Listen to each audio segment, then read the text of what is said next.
The story starts off with a group of bald bodybuilders carrying a man named Yukito Urabe. They are taking him to a cliff where they plan to sacrifice him to their god, Mitama. Yukito's father is prepared for his son to enter the ritual of Musubai, where Yukito will be submerged in water for 3 days. They believe that he will overcome death and rise as the new leader of their sect. Yukito, however, does not want to participate, knowing that his father is talking nonsense. Despite his objections, his father insists that it is their way and their ritual. Realizing that his father is beyond saving, Yukito gives up and lets it happen. With that, his father throws him off the edge of the cliff, believing that their god will grant them a glorious treasure. As Yukito falls into the water, flashes of memories race through his mind, both the good and the bad times. Yukito can't believe he's having flashbacks. He thought it only worked in TV series, thinking it was just a hoax. He holds no belief in their god, and if there were a true deity, he wishes to be reborn in a world devoid of gods and religion.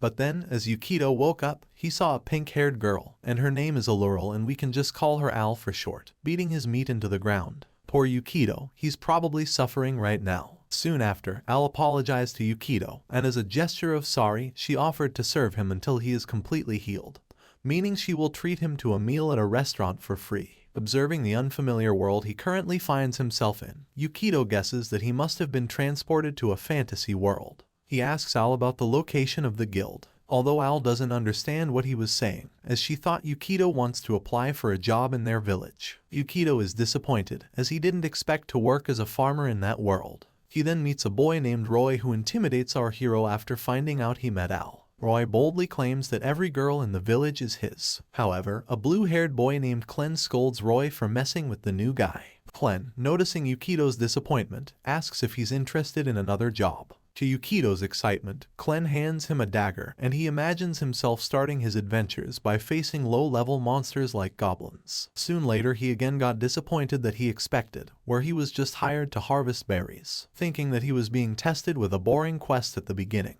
Yukito doesn't give up and completes the job. Months later, at the restaurant, they decide to use their berries to make fine wine for enjoyment. However, Yukito was deeply disappointed. In the past month, he worked the soil, took care of livestock, and made wine, only to realize that it wasn't a test in a fantasy world. Instead, it turned out to be a mundane and boring life. Yet, he finds happiness in the friends he has made, including Al's sister named Siluril. Despite his initial expectations of a life filled with swords and magic, he is grateful for their presence. The next day, while Yukito is farming, a villager screams for help, urging everyone to run away. And here we can see a poorly rendered CGI monster, an effect as bad as some in Marvel movies. Anyways, the CGI monster spots Yukito and Roy. Roy prepares a powerful spell, exciting Yukito, but in the end, they just decide to run away. Yukito, now more disappointed, presses Roy on why he didn't fight to protect their village and asks about the book Roy was enchanting.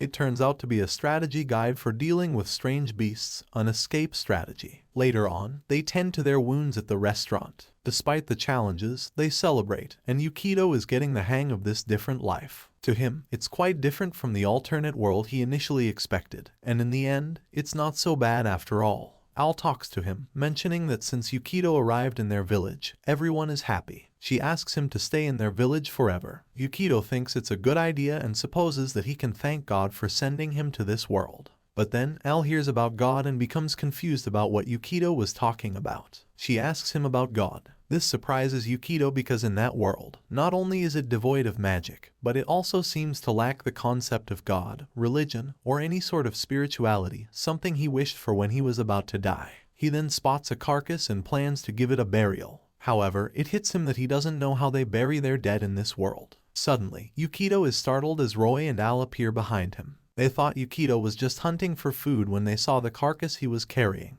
But then, Roy approached Yukito and whispered that he heard about a forbidden book, leaving our boy very shocked. Roy explained that if anyone else hears about it, he might even disappear. This makes Yukito think that there's a mystery in that world. Funny enough, it turns out it was just a porn mag that Roy was talking about. With that, they went to the imperial capital to search for it. While walking, Roy advised Yukito to try to avoid talking to anyone from the city, explaining that their village is despised and discriminated against. Afterward, they spotted the shop where they could find the forbidden book or porn mag. It turned out to be like one of those art nude museums, featuring artsy paintings. But to them, it seemed extremely lewd. Later, as they walked home, Yukito spotted a crowd of people gathering around. He saw several people about to execute a ritual, drinking a mysterious substance causing them to die. This, of course, terrified Yukito, and he didn't understand what was happening. Suddenly, Al dragged Yukito away from there and explained that it's called an end-of-life system. It's an order from the country,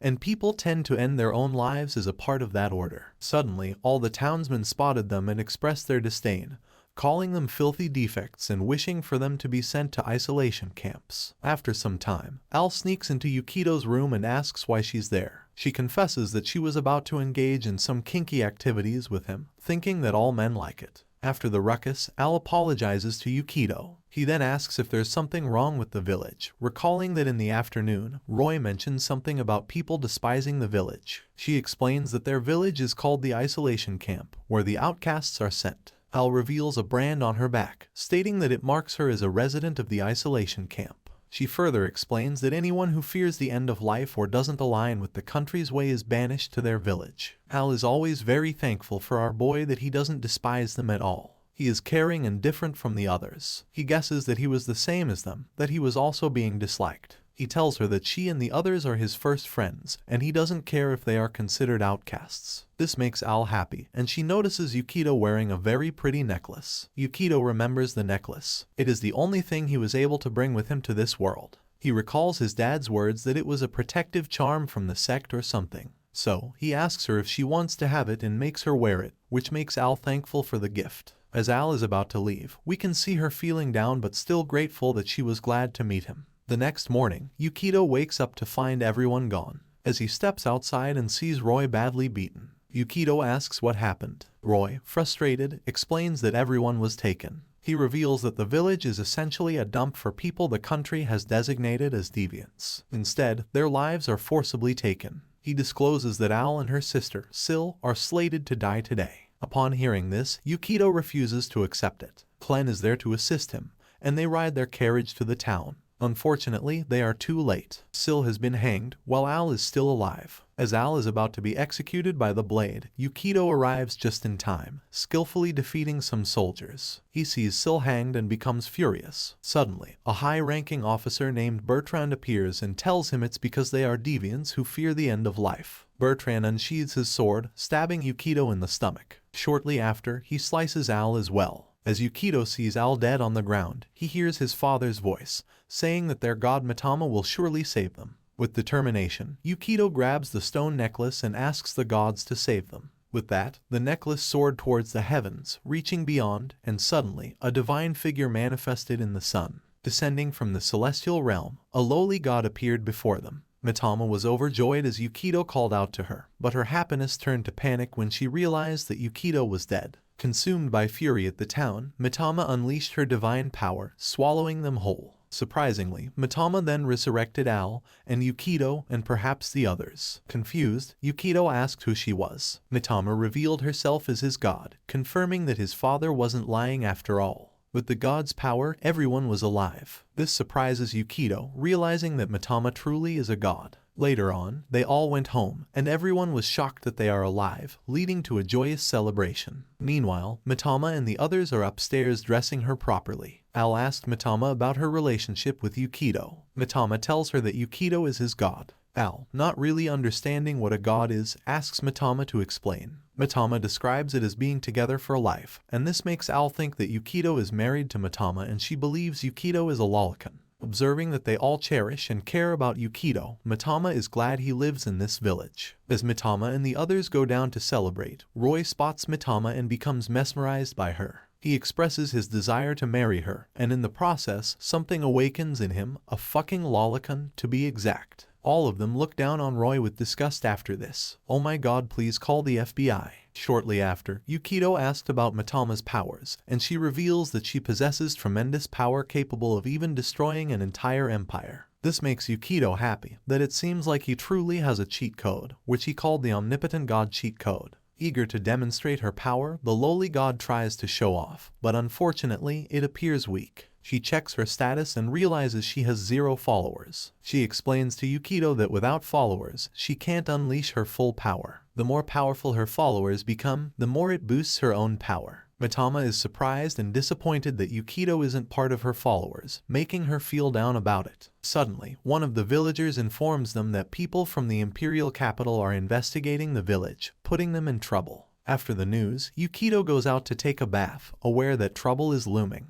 With no other choices, he promises to make Mitama gain a lot of followers to restore her power. They approach Roy first, and as he imagines something, which won't be shown, of course, to avoid making YouTube pissed about it. Anyways, without hesitation or explanation, Roy agrees. The lowly god now has one follower, which, to her, is a good first step. However, she is surprised that Yukito isn't part of her followers, making the lowly god angry. After that, Mitama tries to gain followers, wanting everyone to worship her. Unfortunately, it doesn't work, as the villagers are confused. Yukito steps in and decides to persuade everyone. So, all the villagers gather and ask what they are doing. Yukito presents Mitama as a god, encouraging them to worship her, highlighting her ability to perform numerous miracles. So, Yukito demonstrates Mitama's power by tricking Al into thinking he knows she is having trouble in her relationship, playing on Al's fondness for Yukito. This surprises and amazes the villagers. Al wonders how Yukito did it, and he explains that it's Mitama's godly power to peek into her heart. However, it's just a hoax. Nevertheless, Mitama does have a mind-reading power. She attempts her version, telling Al that she gained weight, particularly in her mommy milkers. Mitama then tells her that Yukito prefers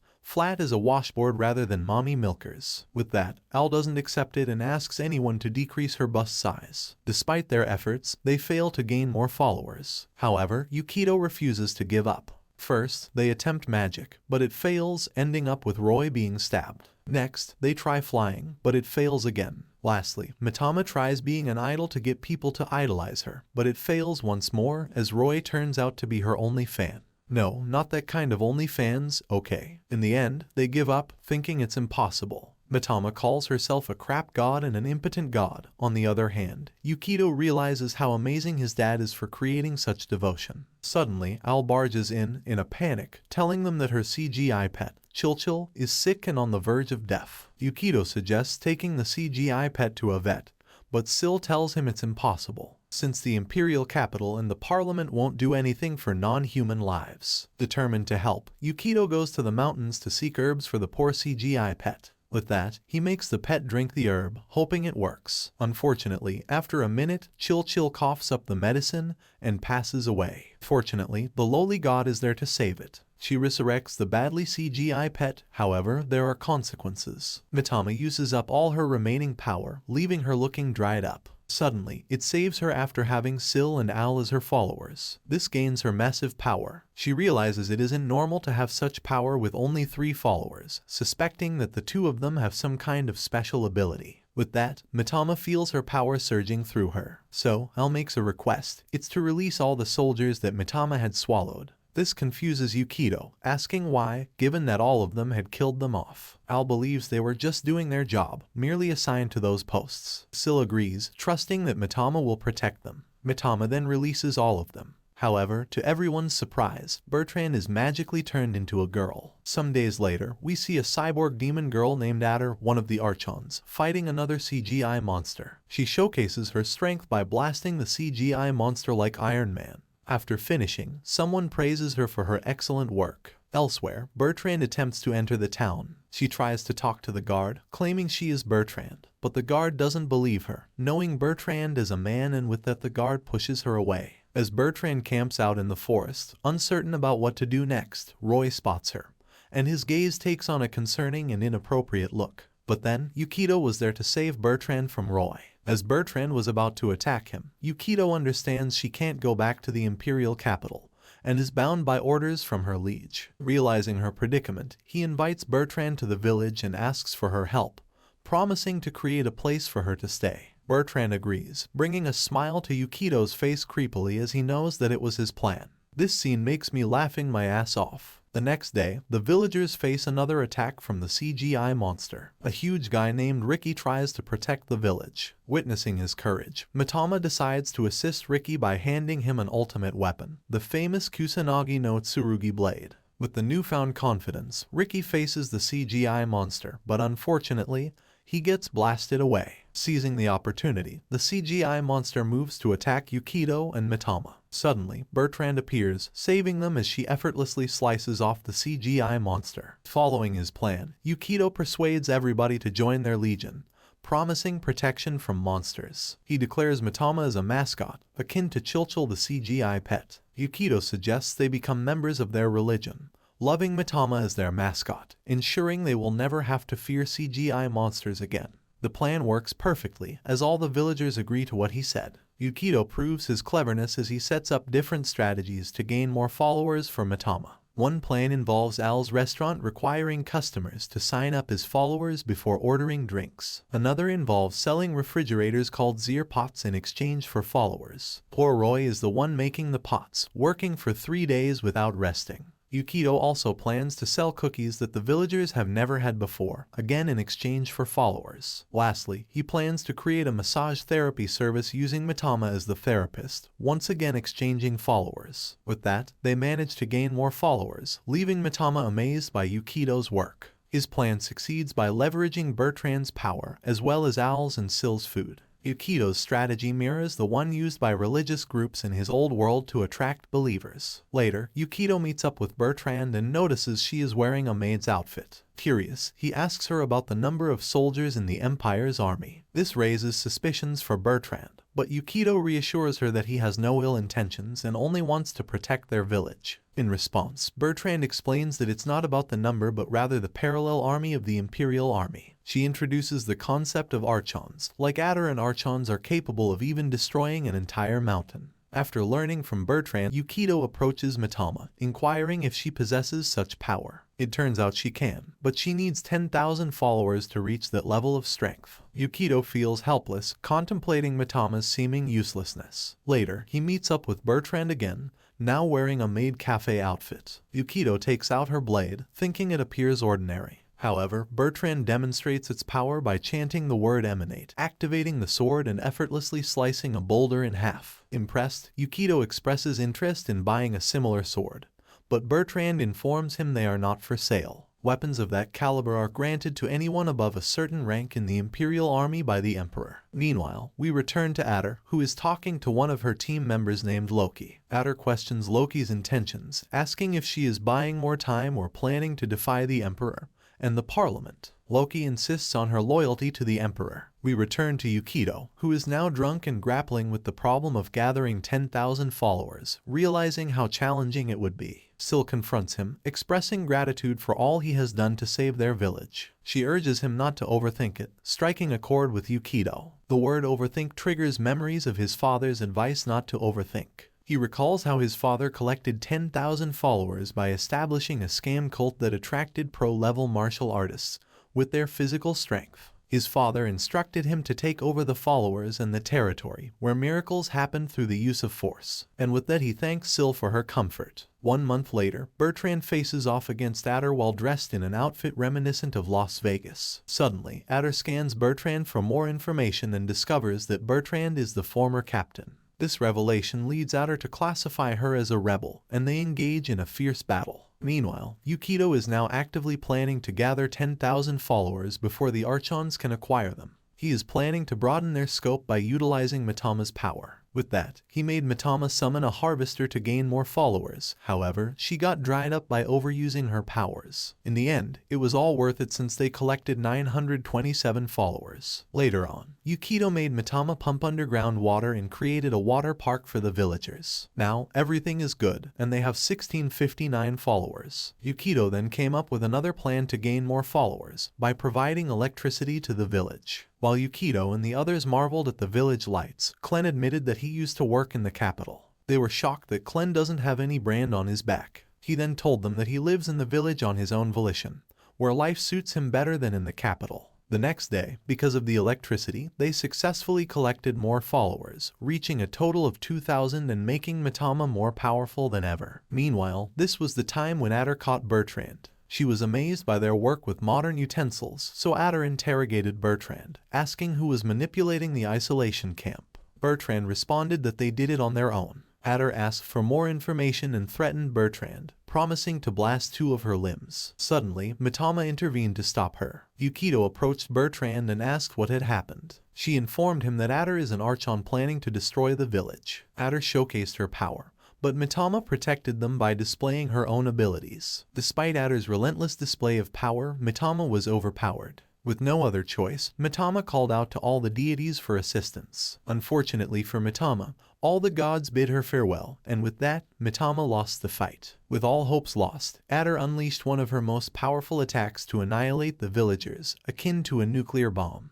However, a shocking revelation occurred suddenly. It turned out that it was all an illusion, reminiscent of the god of mischief and illusion, Loki. In this moment, Klen was revealed to be Loki, leaving everyone shocked by the plot twist. As she revealed her true self, she told Yukito to go to the capital and kill the Emperor. Of course, Adder didn't want that at all, as she saw Loki's betrayal of the Emperor. Attempting to kill Loki proved futile, as Loki was much more powerful than her. They then went to the throne to meet the Emperor. As Yukito and the Emperor faced off, Yukito was surprised by how the Emperor knew about gods, wondering if he had ventured to the other world like him. On the other hand, Mitama spotted something and destroyed it. This action shocked everyone, revealing that the Emperor was just a skeleton who had died ages ago. This, of course, drove Adder to madness as she realized her entire life was a lie. Meanwhile, Loki took the throne, knowing that there really wasn't an emperor in the country. She then revealed that the empire was controlled by the very room the emperor had put together, which she further explained was all just machines. Yukito realized that the world had been controlled by science all along, explaining why the villagers or the isolation camp didn't adhere. He now understood why sexual activities were banned, and the end-of-life system was created to control the population. Yukito observed that the machines in this world were more advanced than anything in his old world.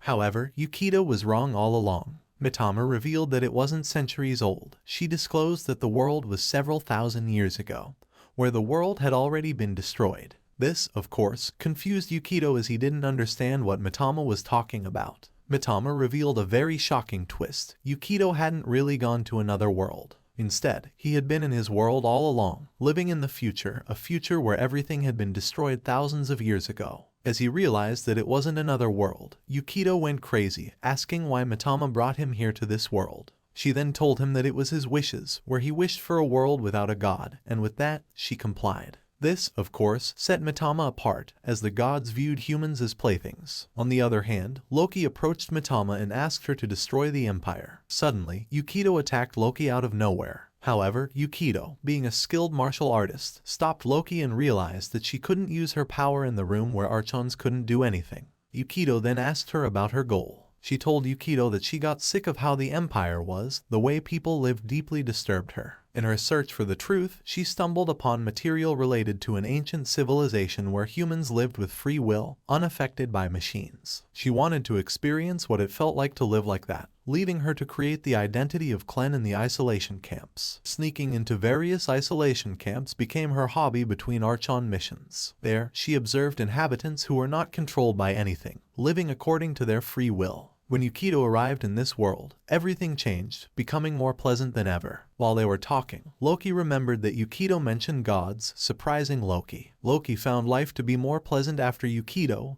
and Mitama arrived. As time passed, she was shocked that Mitama saw Loki's true form, unable to deceive a god. Loki revealed everything she knew, and Yukito agreed to destroy the empire, though he knew that when everyone is free, Archons would probably fight each other, and their village might get dragged into it as well. After destroying the empire, Loki asked Yukito about his plan, to which he replied that nothing would change, and he would make Mitama a god. The next day, they celebrated their freedom from the empire by drinking and eating inside the restaurant. They invited Loki and Adder to join them, with Loki wanting to spend one last time partying with her friends. They all had fun together, and Loki enjoyed herself before leaving Adder behind at the restaurant. After everyone had left and finished celebrating, Yukito and Sil noticed Adder looking depressed. Yukito approached Adder, inviting her and one of her followers to join them in defeating all the Archons. Grateful, Adder accepted the invitation. Yukito then fed her some ice cream, which had become her favorite. Al observed this, thinking that Yukito feeding Adder meant he was a lolicon.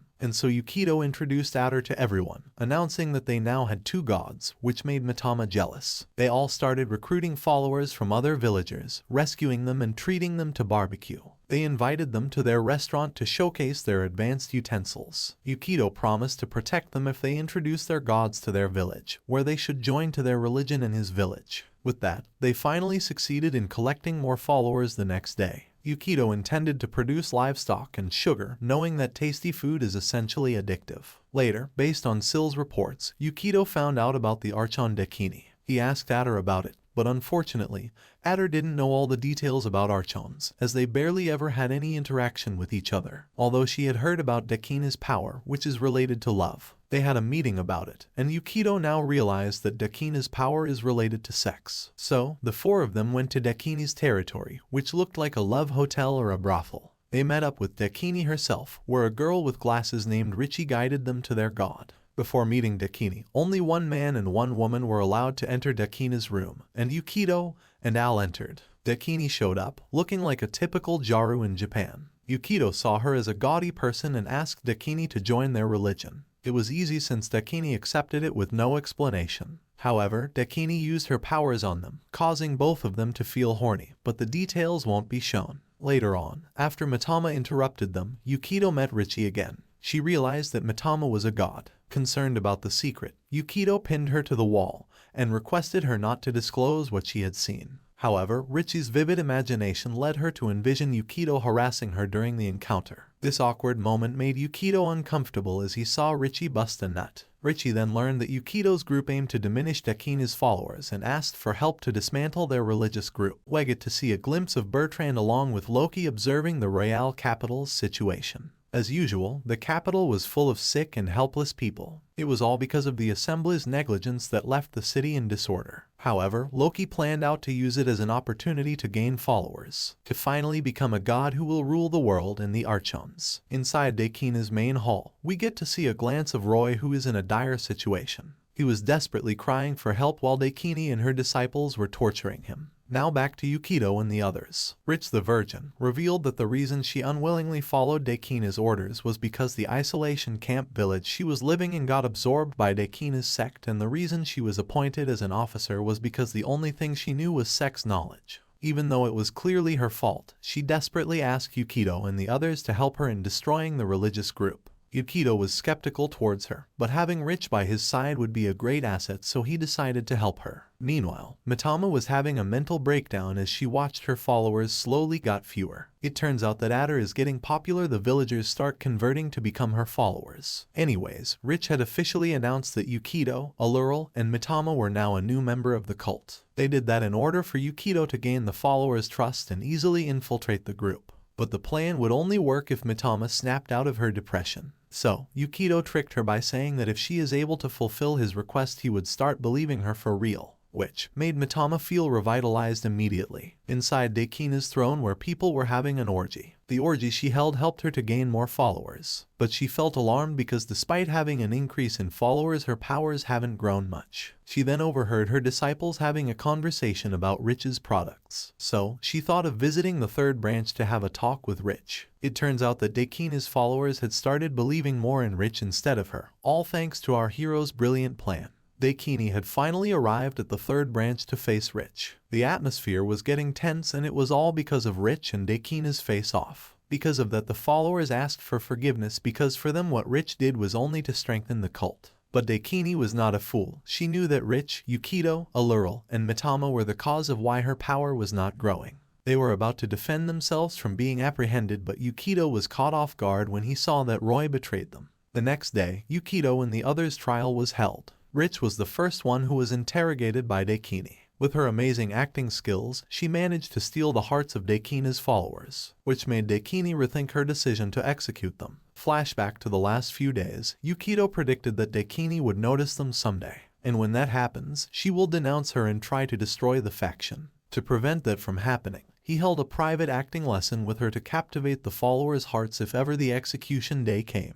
That training was not easy. For days, Rich was experiencing a mental breakdown due to how vigorous the training was. Eventually, Rich mastered the act and script. This made Yukito admit to himself that Rich was an incredible actress who was capable of becoming a genius liar who could convince and manipulate people. This training didn't go out for nothing. Because of that training, they managed to escape death when the day of the execution had come. Despite the acting skill, Daikini knew everything was a hoax and she knew that Yukito was the one who was pulling the string. But she can't be impulsive, because a wrong decision might trigger an internal division of the religion. Left with no choice, she was forced to pardon them. They were instead put in jail, where Roy and Daikini's bouncers observed them. Yukito tried to convince Roy to join their side once again.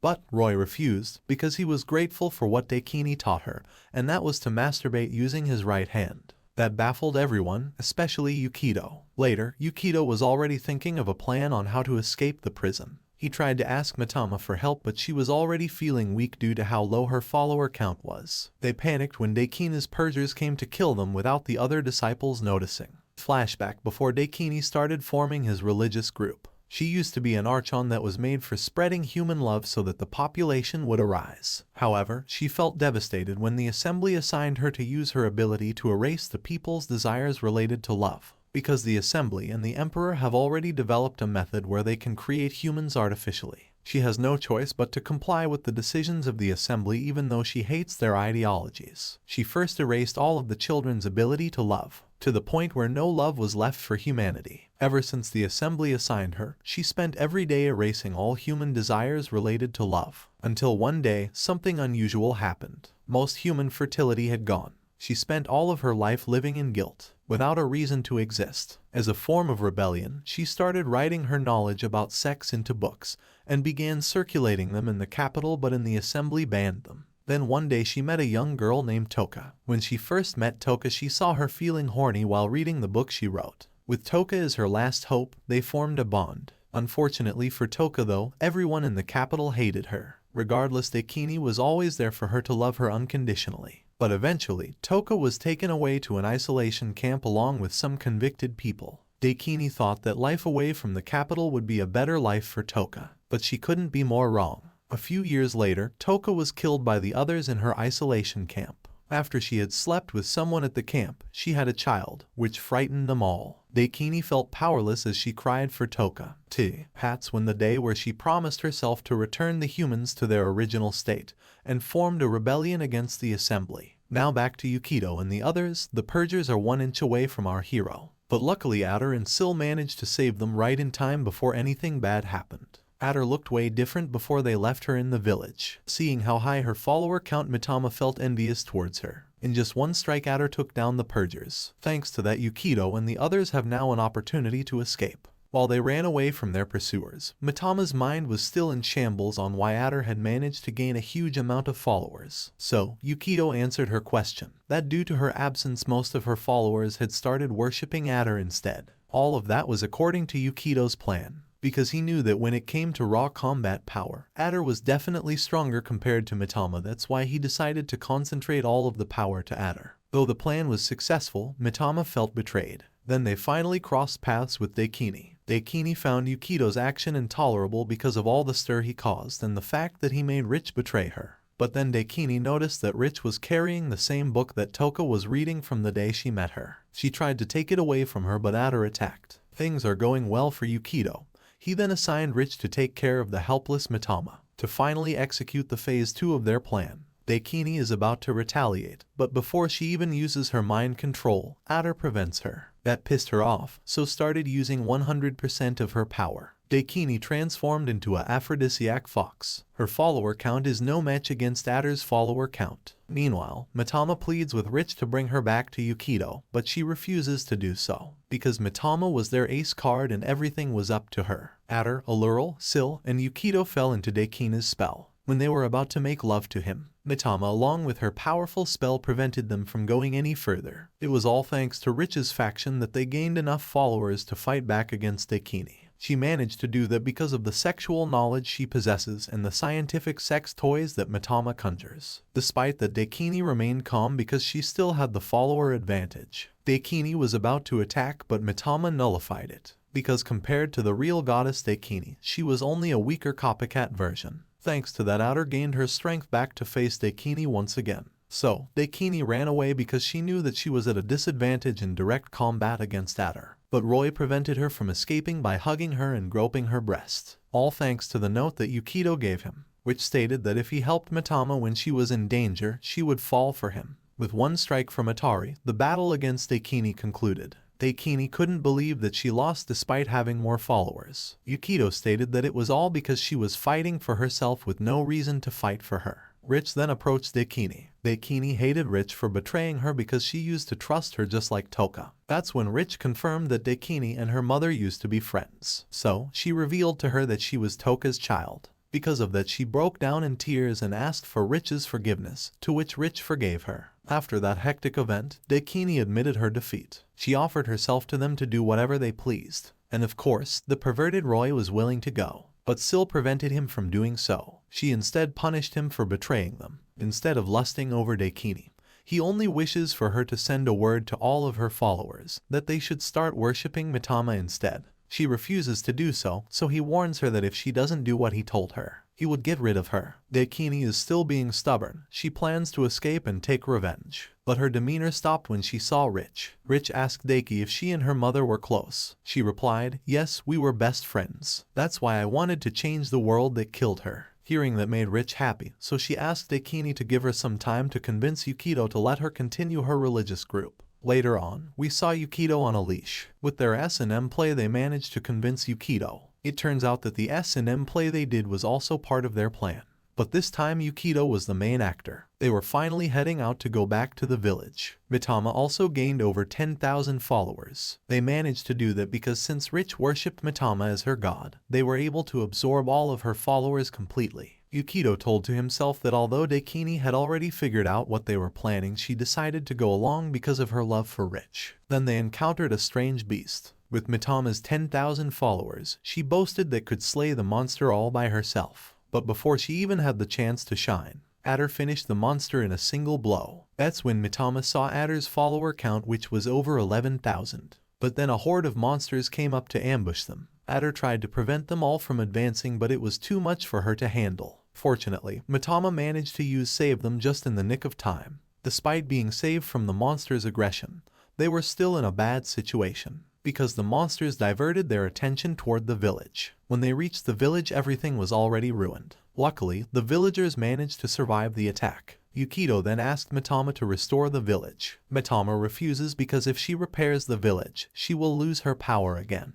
But after enough persuasion from everyone in the village, she complied with their request to restore the village. Using the power of 10,000 followers, she managed to restore the village without a single rubble left. After that, they held a celebration for the restoration of the village and the growth of their religion. While everyone is enjoying the party, Mitama is so drained out after the restoration. Suddenly Ricky came inside panicking, as he said that the strange beast was back again and Roy was in danger. We then saw Roy in the picture saving a girl from the strange beast. Fortunately, they managed to arrive in time, saving both Roy and the girl. Then, Roy tried to remove the girl's clothes to inspect her wounds, but the girl woke up and gave Roy a beating. Judging from how the girl attacked Roy, Adder knew she was no amateur. When Adder approaches her, the girl suddenly kisses her. Not just an ordinary kiss, but a French kiss. Looks like there will be another pervert that will join the group. The girl introduced herself. Her name was Gaia and she was one of the main archons responsible for controlling strange beasts. That triggered our hero, so he immediately took down Gaia to kill her before she would cause more trouble. But Gaia stated that everything was just an accident because she couldn't control her own power. It turns out that the cause of this is that Gaia doesn't have sufficient followers to control her own power. Inside the eatery, Yukito immediately went straight to her business. He asked what was Gaia's goal. Gaia replied, "My objective was to crush Loki." Gaia then informed Yukito the day she went to the capital and saw Loki plotting something. So she offered herself to let her help them to stop Loki. The next day, the gang including Gaia went to the capital to face Loki. At the capital's border, they were greeted by Bertrand. Bertrand stated that she's not the Bertrand they knew anymore. She is now a knight that has lost everything and has fallen into the abyss. All of Bertrand's cool introduction went to naught when she tripped. But the mood went tense when Loki popped into the picture. Loki told Yukito to stop hanging out with losers such as Mitama and Gaia. So, Mitama boasted that she already acquired 10,000 followers. That's when Loki revealed that in their absence she already gained 1,120,000 followers. That shocked everyone, especially Mitama. She couldn't believe that a mere archon had managed to gain such amount of followers in such a short time.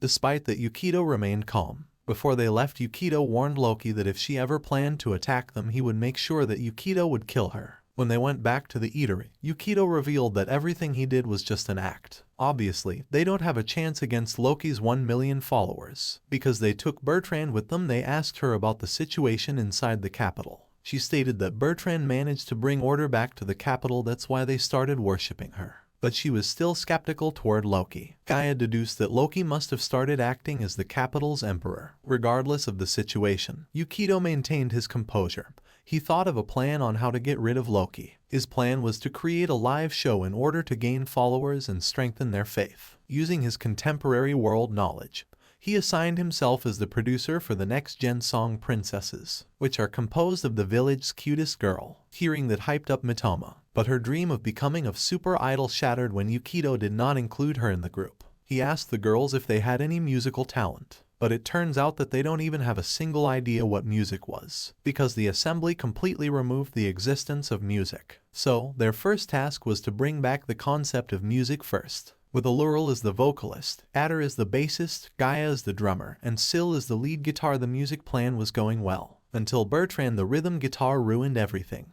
Yukito bluntly told Bertrand that she had no talent for music. Fast forward to the day of the live show. Mitoma suddenly felt that her power was overflowing. So, she immediately checked her follower count, but the number was still the same. It turns out that a god's power doesn't only rely on the quantity of the power but also on quality. And with music, they would be able to enhance the quality of the followers' devotion. Back to the time when Yukito removed Bertrand from the group. He assigned her to check every move that Gaia made. The next day, Bertrand started spying on Gaia's movement. It turns out that Gaia was secretly getting a child's affection to get followers. As she kept following Gaia, she was able to confirm that Gaia had her own orphanage where the children thought of her as their mother. So, Bertrand immediately informed Yukito about that. Yukito was able to deduce that Gaia was making a religion where it both has quality and quantity. That made him feel more conscious toward Gaia because Gaia might be advancing her own schemes with information they don't know yet. However, Yukito still has an ace up to his sleeve. He plans to depose Gaia before anything bad happens. Yukito thanked Bertrand for achieving her mission. The following day, Bertrand and Yukito headed out to continue spying on Gaia.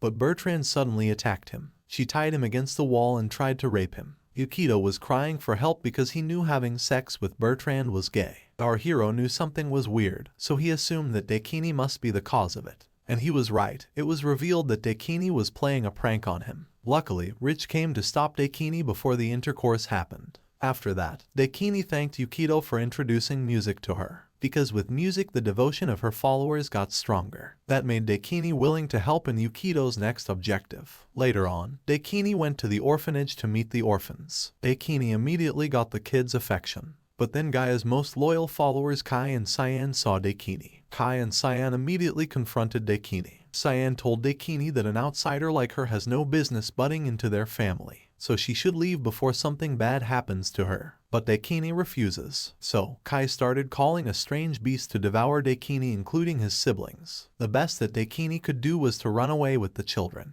because her current power was not enough to slay the beast. A short flashback about Cyan's past occurred. A few years ago, she was registered as the child of a couple per the assembly's instruction. She grew fond of that couple because they were always there for her whenever she needed help. Until all of a sudden, a horrendous event happened. The capital instructed the father to end his life according to the assembly's instructions, to which the couple immediately complied. Before leaving, the father told the officials to put her into an isolation camp, because even though they raised her according to the assembly's instructions, she was still able to express emotions. On the way to the isolation camp, Cyan met Kai. Their carriage that they were riding was suddenly attacked by a strange beast. But before anything happens, Gaia comes to save Cyan and Kai. Gaia showed her empathy towards Cyan, and that's how Gaia had managed to gain Kai and Cyan's affection. Ever since that day, both Kai and Cyan promised their loyalty to Gaia. Now back to the present, Kai and Cyan were following Gaia and the other orphans, but they were shocked when the beast that Gaia gave them had already killed Adder. Yukito approached them and told them that he was willing to reform them by whatever means necessary. But then the ground suddenly started shaking.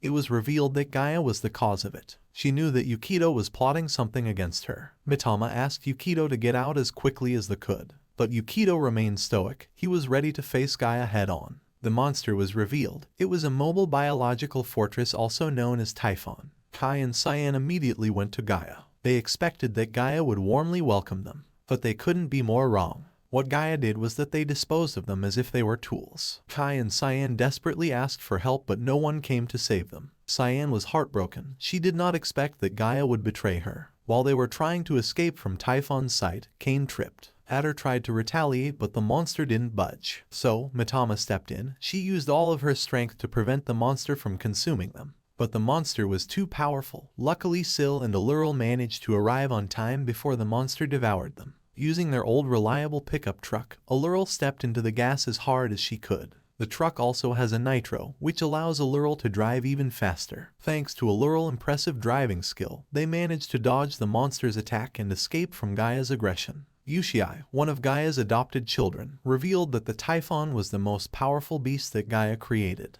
Dakini asked Yushii, how could Gaia control such a monster when she only had 2 followers? Yushii replied, though it took a long time to create, the monster is obedient, so you barely need any power to use it. Yukito asked how Yushi knew that. His siblings told him that because he was the smartest among them all, that's why he knew everything. It turns out that Yushii read about Typhon in a book from the old civilization. That made Yukito recognize Yushii's talent, so he asked him a favor. Just when they thought that they finally escaped the Typhon, the ground suddenly collapsed, which reveals Typhon's full form. Cain and Fao were about to fall out of the truck, but Yukito saved them. Because of it, he got off balance and fell out of the track. The monster didn't waste time. It stabbed Yukito and tried to devour him. Before the monster consumes Yukito, Mitama tries to save him, which results in both of them being devoured. The gang froze and couldn't do anything but watch Mitama and Yukito die. With nothing else to do, they continue their escape. Inside the eatery, they informed Roy and Bertrand that Mitama and Yukito died. Everyone was devastated. The orphans even started blaming themselves for their deaths. Everyone was losing hope. Without Yukito and Mitama, the village would fall apart because they were the ones who held the villagers and the religious group together. Meanwhile, Yukito was tied up inside the Typhon's body. For some reason, he managed to survive the attack without a single scratch on his body. When Yukito woke up, he was greeted by Gaia. But Gaia looked way different. She revealed that it was because she was in combat form. Yukito knew that was BS because she looked way different. Gaia told our hero that despite not being immortal, he managed to survive the Typhon's attack, and survived all of Gaia's attempts to kill him. She revealed that it was all thanks to Mitama, who kept on resurrecting him every time he died. Back at the eatery, Allural told everyone that she would never give up. Hearing that boosted everyone's morale. Suddenly the pendant that Yukito gave started glowing. A Mitama doll popped up and informed them that she, Yukito, and the children were alive. So without further ado, everyone set out to help them. Gaia told him about the time when technological advancement was at its peak. Back then, science and technology ruled the world. But a very small group of humans obstinately insisted on living in nature, and Gaia's mother was the leader of that tribe. Her mother uses her as a tool to fulfill her thirst for power, until one day Gaia rebelled and killed her mother, resulting in the disbandment of the community. So, the government took him and made him an archon, which is a half-human, half-bioweapon. While Gaia tortures Yukito, Allural shouts that they will save them. Looks like there would be a part 2 of the Prestige song Princesses. Yukito was shocked that everyone in the village was willing to save them. The lineup was, Allural is the vocalist, Silural the guitar, Adder is the bassist, and Dakini is the drummer. Through music, their goal was to strengthen everyone's faith. While the band kept on playing, Adder noticed that her magic was getting stronger. So, she asked Bertrand to take over her bass role for a while. With Adder's newfound strength, she tried to prevent the Typhon from approaching, to which she successfully did. Later, Rich groped Dakina's breast to give fan service to the crowd, which would result in greater audience impact. Eventually, the monster managed to damage the stage. But giving up is not in their vocabulary. They immediately stood up and ready to play another song. Meanwhile, Mitama had managed to immobilize the monster temporarily. Inside the Typhon's body, Mitama asked Yukito to start believing in her because that would be their last hope.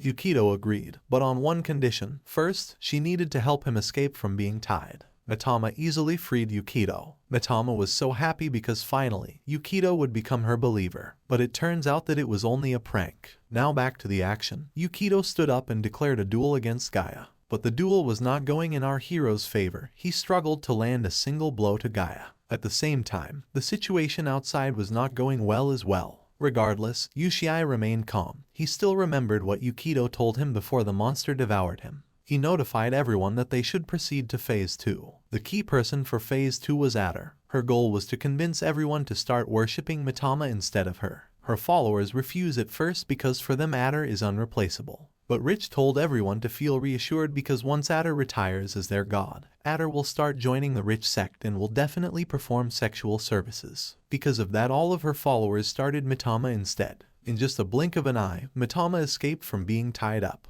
Now Mitama was a force to be reckoned with. She summoned a titan that would match the Teapon's viciousness. While Gaia was distracted, Yukito took advantage of the opportunity. But still, Gaia was tough. She wouldn't back down without a fight. Eventually, Yukito landed a clean power punch right to Gaia's jaw. Gaia stands up and their duel continues. Gaia manages to grab a hold of Yukito. She plans to torture Yukito until the pain breaks his mind. But before this happens, Mitama was able to finish the Typhon and stab Gaia. It turns out Yukito was only a bait. Her duel with Gaia was just a scheme for Mitama to give her a perfect opportunity to strike. The Typhon exploded, and everyone managed to stay alive including Kai and Cyan. Meanwhile, the orphans went to Gaia's vulnerable body. Kai immediately went in. He drew out his knife ready to finish Gaia. But Cyan stopped him. So, Kai let go of his weapon. Cyan asked why Gaia started to make a family. She replied, it was because she didn't have anything at all. Regardless of what Gaia did, Cyan still considers her a part of a family. In the end, they forgave Gaia and started over. A celebration was held for their victory. While everyone was partying hard, Yukito told Gaia that she would be under their custody along with the orphans and Kai would be the one who would observe her every action. Flashback to Yukito and Kai's agreement. It was revealed that Kai wasn't a follower of Gaia at all, and the only reason that he joined the family was because he loved Cyan.